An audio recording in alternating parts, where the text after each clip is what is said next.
सुप्रभात और सप्ताह की शानदार शुरुआत हो दोस्तों और इस चैनल के परिवार।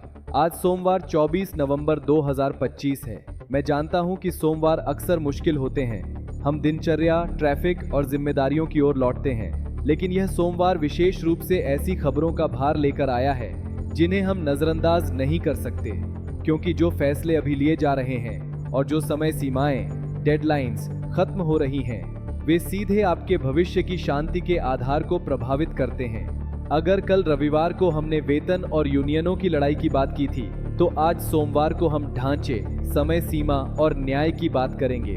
आज के कार्यक्रम में हमारे पास 3 मौलिक कहानियां हैं। गिग वर्कर्स की क्रांति। इस सप्ताहांत प्रकाशित ताजा विश्लेषण पुष्टि करते हैं कि कैसे सामाजिक सुरक्षा संहिता, सोशल सिक्योरिटी कोड पहली बार ऐप डिलीवरी बॉयज और प्लेटफॉर्म वर्कर्स को उसी कानूनी छत के नीचे लाएगी जहां दफ्तर के कर्मचारी हैं। उबर, जोमैटो और स्विगी को भुगतान करना होगा।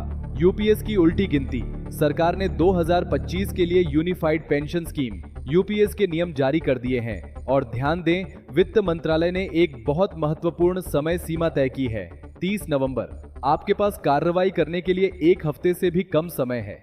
बरेली का घोटाला, एक ऐसी खबर जो मेरा दिल तोड़ देती है और मुझे गुस्से से भर देती है। विधवा पेंशन में लाखों का घोटाला उजागर हुआ है। कोई हमारे समाज की सबसे कमजोर महिलाओं को लूट रहा है। अपने हेडफोन लगा लीजिए, क्योंकि हम सप्ताह की शुरुआत सच्चाई के साथ करने जा रहे हैं। मैं अरिकेश वेराक हूं और ये वो बातें हैं जो आपको आज जाननी चाहिए। हम एक विस्तृत विश्लेषण के साथ शुरुआत करते हैं जो इस सप्ताहांत गुड रिटर्नर्स जैसे पोर्टल्स पर सामने आया है, जिसका शीर्षक है 2026 में वेतन और ग्रेच्युटी के लिए वास्तव में क्या बदल रहा है। हालांकि हेडलाइन 2026 की बात करती है, 2026, लेकिन कानूनी आधार अब भी से सक्रिय है और यह भारत में सामाजिक सुरक्षा को समझने के हमारे तरीके में पूर्ण परिवर्तन का वर्णन करता है। अब तक हमारी पेंशन प्रणाली एक पहेली थी। हमारे पास एक तरफ ईपीएफ था, दूसरी तरफ ईएसआईसी स्वास्थ्य बीमा, तीसरी तरफ ग्रेच्युटी एक्ट और चौथी तरफ मैटरनिटी एक्ट। यह एक प्रशासनिक अराजकता थी जिसमें कई दरारें थीं, जहां से श्रमिकों के अधिकार गिर जाते थे। आज की बड़ी खबर सामाजिक सुरक्षा संहिता, कोड ऑन सोशल सिक्योरिटी का एकीकरण है। एक विशाल छाते की कल्पना करें। इस एकल कानूनी छाते के तहत अब एकीकृत हो रहे हैं कर्मचारी भविष्य निधि ईपीएफ, संबंधित पेंशन योजनाएं ईपीएस, स्वास्थ्य और दुर्घटना बीमा, मातृत्व लाभ और ग्रेच्युटी। यह ऐतिहासिक क्यों है? क्योंकि स्वतंत्र भारत के इतिहास में पहली बार कानून स्पष्ट रूप से श्रमिकों के एक ऐसे वर्ग को मान्यता देता है जो आज तक सिस्टम के लिए अदृश्य भूत थे, गिग वर्कर्स और प्लेटफॉर्म वर्कर्स। मैं उन लाखों युवाओं और जो युवा नहीं हैं की बात कर रहा हूं जो ट्रांसपोर्ट ऐप्स के लिए गाड़ी चलाते हैं, जो बारिश में हमारे घर खाना लाते हैं या जो ऐप्स के माध्यम से सफाई और मरम्मत की सेवाएं देते हैं। कल तक कानूनी रूप से वे स्वतंत्र भागीदार, इंडिपेंडेंट पार्टनर्स थे। अगर उनका एक्सीडेंट हो जाता तो यह उनकी समस्या थी। अगर वे बिना किसी बचत के 60 साल के हो जाते तो यह उनकी समस्या थी। अरबों रुपए की कंपनियां यह कहकर हाथ झाड़ लेती थीं, वे कर्मचारी नहीं हैं। नया कोर्ट खेल के नियम बदल देता है। यह स्थापित करता है कि एग्रीगेटर्स, कानून डिजिटल ऐप्स को यही कहता है, वो सामाजिक सुरक्षा कोष में अनिवार्य रूप से योगदान देना होगा। यह खैरात नहीं है, यह कानून है। यह प्रावधान है कि इन ऐप्स की बिलिंग का एक हिस्सा सरकार द्वारा प्रबंधित एक सामान्य कोष, कॉमन पूल में जाएगा, जो वित्त पोषण करेगा। इन डिलीवरी बॉयज के लिए जीवन और विकलांगता बीमा, स्वास्थ्य और मातृत्व लाभ, और इस चैनल के लिए सबसे महत्वपूर्ण, बुढ़ापे के लिए पेंशन और भविष्य निधि योजनाएं। रवि की कल्पना करें, जो 28 साल का डिलीवरी बॉय है। वह दिन में 12 घंटे काम करता है। पहले उसकी कमाई का हर रुपया पेट्रोल और खाने में चला जाता था।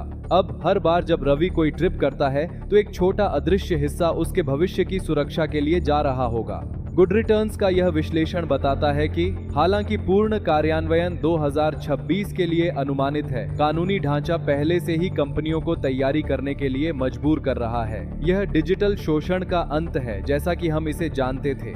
आप लोगों के लिए इसका मतलब है कि औपचारिक रोजगार की अवधारणा का विस्तार हो रहा है। अब पेंशन का अधिकार पाने के लिए आपको ऐसी ऑफिस में होने की जरूरत नहीं है। 21वीं सदी के श्रमिक की सुरक्षा के लिए सिस्टम आधुनिक हो रहा है। यह एक देर से मिली जीत है, लेकिन अंततः यह एक जीत है। हम अपनी दूसरी खबर की ओर बढ़ते हैं और यहाँ मुझे आपके अधिकतम ध्यान की आवश्यकता है, खासकर यदि आप सरकारी कर्मचारी हैं या आपके परिवार में कोई है। आज नए पेंशन नियम 2025 पर एक महत्वपूर्ण गाइड प्रकाशित की गई है, जो आधिकारिक तौर पर यूनिफाइड पेंशन स्कीम यूपीएस को पेश करती है। यूपीएस क्या है? वर्षों से सरकारी कर्मचारी पुरानी योजना ओपीएस, नई योजना एनपीएस और कई विरोधाभासी सर्कुलरों के बीच झूलते रहे हैं। यूपीएस एक वादे के साथ आता है, सरलीकरण, सिंप्लीफिकेशन। इस एकीकृत योजना का लक्ष्य नौकरशाही को खत्म करना है। यह एक ही स्पष्ट नियम के तहत आवश्यकताओं, योगदान और लाभों को एक करने का प्रयास करता है, जो कथित तौर पर दीर्घावधि में अधिक सुरक्षा देता है। यह जानने को आसान बनाने का वादा करता है कि आपकी कितनी कटौती होगी और आपको कितना मिलेगा।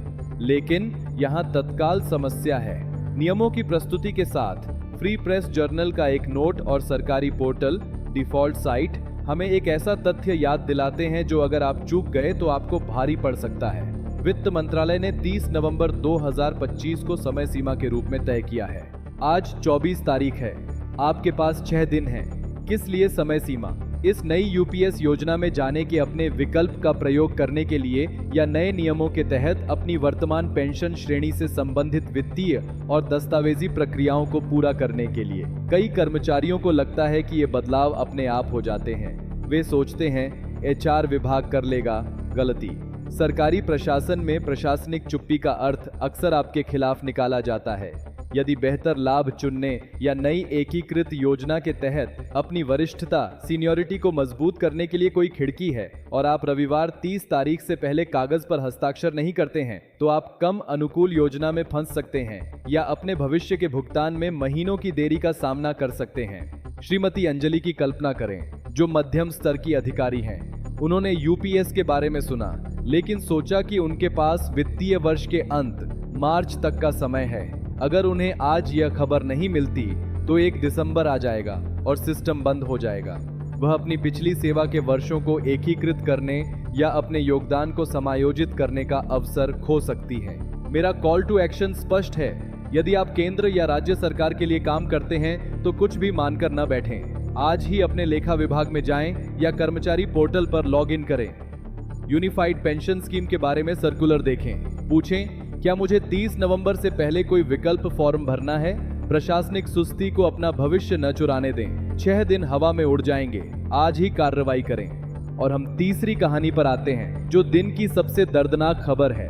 जब हम बड़े सुधारों और आधुनिक कानूनों की बात कर रहे हैं, हिंदुस्तान टाइम्स ने आज भ्रष्टाचार की एक ऐसी नाली खोली है जो हमें याद दिलाती है कि हम अभी भी किन नैतिक चुनौतियों का सामना कर रहे हैं।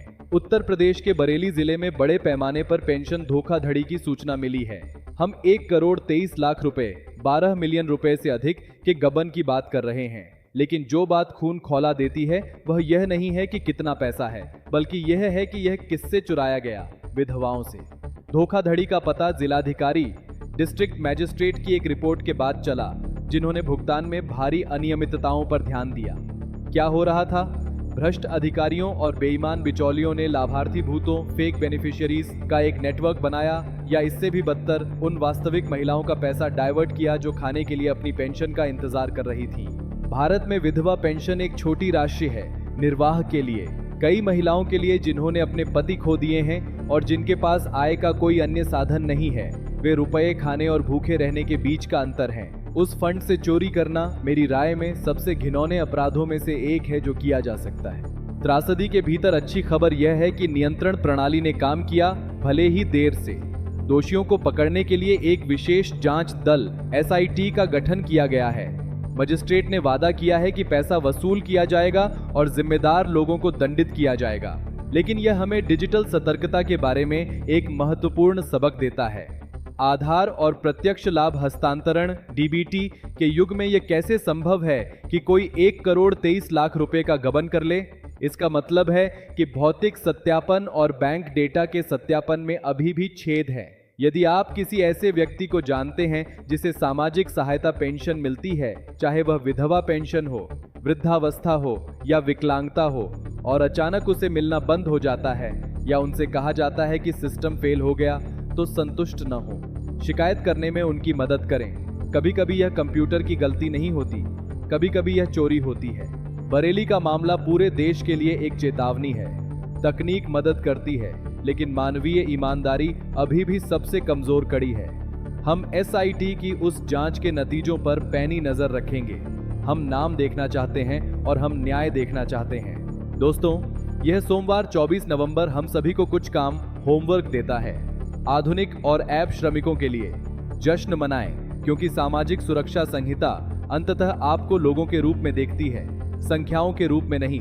पता करें कि आपके प्लेटफॉर्म आपके भविष्य में कैसे योगदान देना शुरू करेंगे। सरकारी कर्मचारियों के लिए दौड़ें। यूनिफाइड पेंशन स्कीम को समझने और लागू करने के लिए आपके पास 30 नवंबर तक का समय है। गफलत में न रहें। हम सभी के लिए अपनी आंखें खुली रखें। बरेली का घोटाला हमें सिखाता है कि हमें अपने कमजोर लोगों की रक्षा करनी चाहिए। यदि सिस्टम विफल होता है तो हमें वह आवाज बनना चाहिए जो रिपोर्ट करे। पैसा महत्वपूर्ण है, लेकिन गरिमा और न्याय अधिक महत्वपूर्ण है। मुझे उम्मीद है कि यह विश्लेषण आपको इस सप्ताह मजबूती से आगे बढ़ने में मदद करेगा। मेरे साथ अपना सोमवार शुरू करने के लिए धन्यवाद। मैं अरिकेश वेराक हूँ, हमेशा आपके पक्ष में। आपका सप्ताह उत्पादक, सुरक्षित और सतर्क रहे। सुप्रभात।